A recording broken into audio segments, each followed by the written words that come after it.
The idea for Randy Rhoads came up because I'm a huge mystery buff and Bruce Lee fan. So I decided that I would kind of write about myself. Randy is a little bit of me, and all the other kids are a little bit of my personality and an amalgamation of a lot of people that I know. It all started with me being a little nosy kid. I've always been the type of person to ask questions, so that's who Randy is. That's who all the kids are.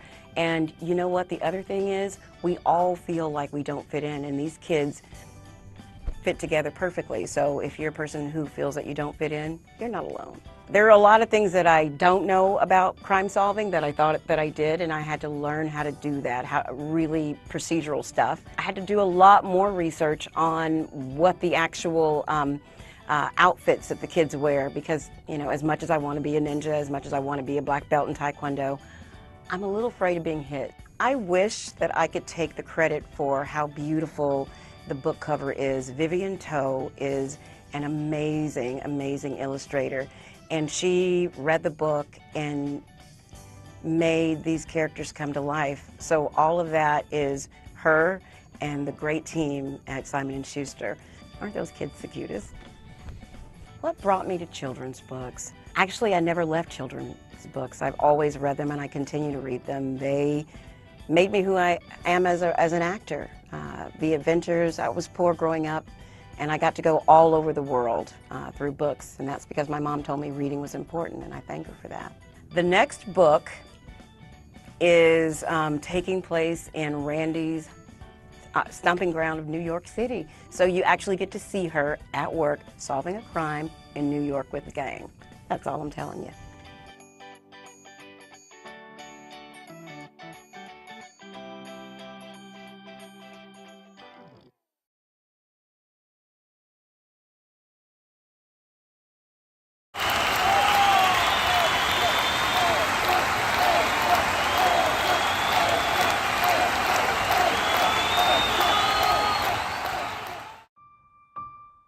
The true measurement of a legend is its legacy. Now, 66 years after Jackie Robinson broke baseball's color barrier as a Dodger, the legend endures. Today, we celebrate the legend and those who have helped carry on the legacy. People like Rachel Robinson, Jackie's loving wife, who supported him and has continued to carry his torch. I want young people to know that you can go through really terrible times, but if you form relationships and use those relationships to keep you strong, that you can make a difference. People like teammates Don Newcomb and Roy Campanella, who were pillars of support during his playing days and endured the same bitter discrimination as Jackie. Branch Rickey said, if this fails, Jackie, this is going to be set back another 30 or 40 years. It might never happen. You cannot afford to fail. Now, can you carry that burden? And Jackie said, yes, Mr. Rickey, I can carry it. I will never forget Jackie. I still think of him as my idol, for what he did for me and what he did for all black people in this world, not just this country, in this world. Today, we celebrate the legend, as does Major League Baseball on every April 15th. As does the new feature film 42, which prompted our First Lady, Michelle Obama, to recognize the sacrifices and strength of the Robinsons. This isn't just about watching a wonderful movie and about an important moment in history. This is about helping all of you believe that you can write your own history and demand more of yourself every single day. You have to do that. You have to pick up yourself when somebody knocks you down. Today, we continue a legacy so that tomorrow they will. I'm extremely proud and pleased to be here this afternoon, but must admit I'm going to be tremendously more pleased and more proud when I look at that third base coaching line one day and see a black face managing in baseball.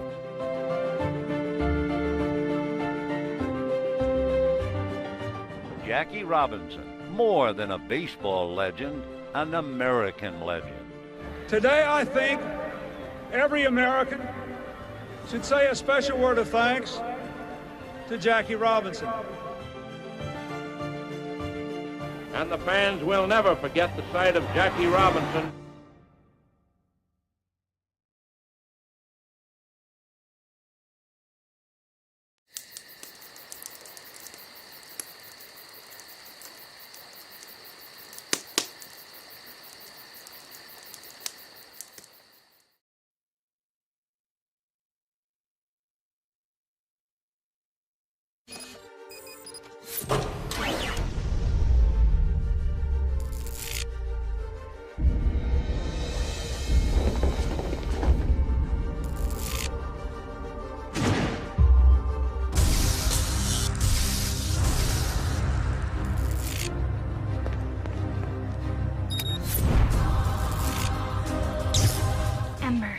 Time to support life. What would count down to nothing? It sounds like doomsday.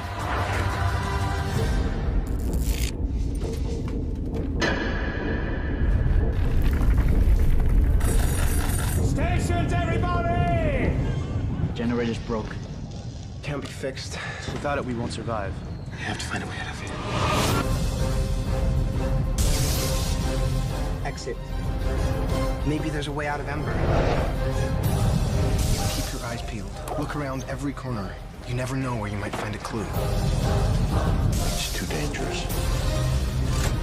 There's a way out. I have proof. Show me. We stand united against the darkness.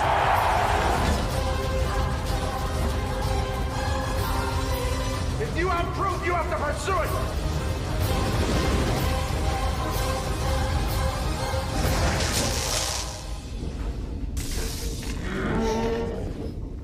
What was that?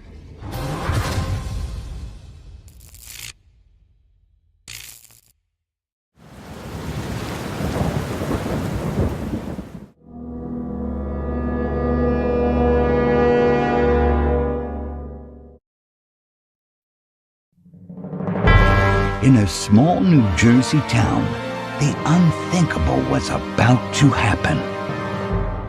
A shocking discovery was about to be made. A young boy narrowly escapes and tries to warn the town. But who would believe that lurking in the local creek was a shark? A shark in a creek? Miles from the ocean? I did not believe that this could possibly be true. But when I started doing research and I read the newspaper articles about this, I knew that it had to be a part of my series. I'm Lauren Tarshis. I'm the author of I Survived the Shark Attacks of 1916. That's right, this happened almost 100 years ago, but people are still talking about it today. Even the most famous scientists back in 1916 knew absolutely nothing about sharks. In fact, most people believe that sharks were absolutely tame as rabbits, is how one scientist put it. So when these attacks first started to happen, nobody believed it. But it was true.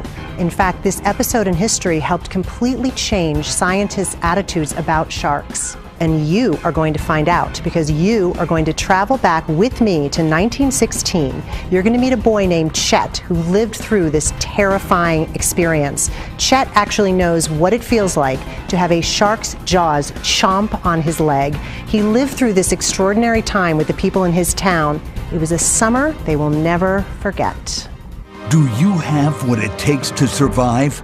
Find out in I Survived the Shark Attacks of 1916. Also, be sure to check out Lauren Tarshis's I Survived Hurricane Katrina 2005. Look for these thrilling stories at your Scholastic Book Fair.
show labels. They made me fall in a huge hole. What does that sign say? The colonists dug trenches and breached on the so you're kind of hiding. Keep going. All right, sorry, colonists, but you ran out of gunpowder, so you are not allowed to throw any more snowballs. What does that sign say, man? Go down there. The Lexington. There's colonists. You're hiding. Get him. You're done.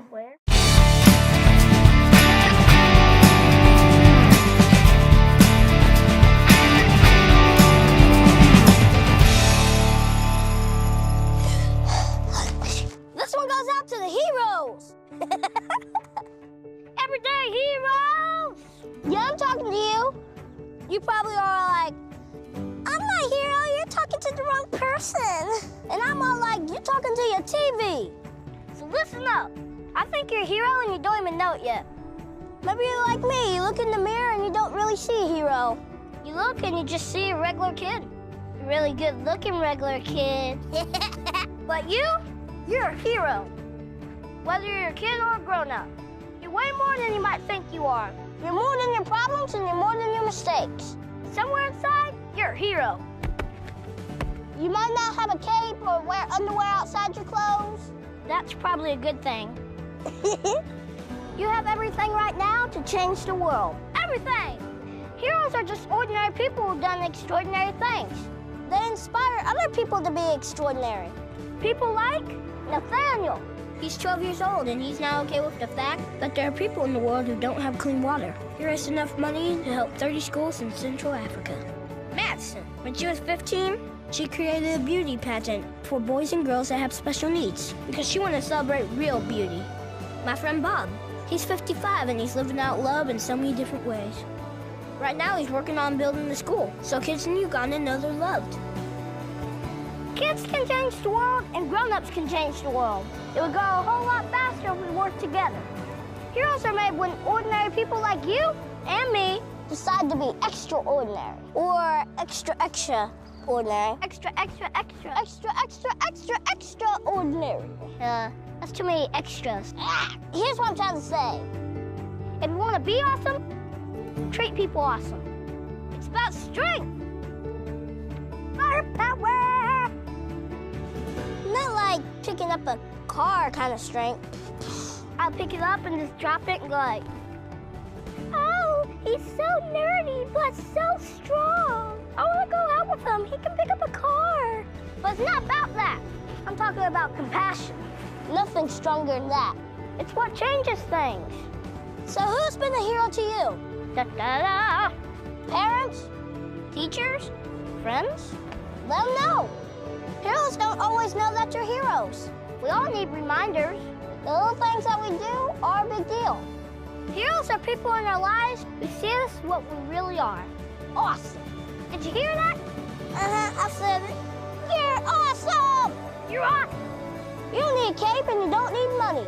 You don't even need to be bitten by something radioactive. You just need to care. And if you are bitten by something radioactive, you should go to a doctor, sir. It'll make your pee green. It would be cool to fly or be part spider or be part squirrel. I don't think part squirrel is a thing. Is that a thing?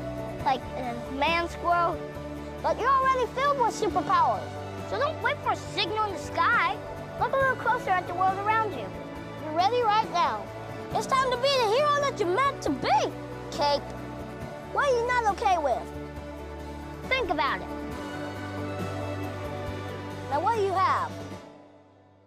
And who can you bring with you? Everybody! Everybody! Everybody! You have everything that you need to make someone's day more awesome. Someone may never have told you this, but I promise it's true.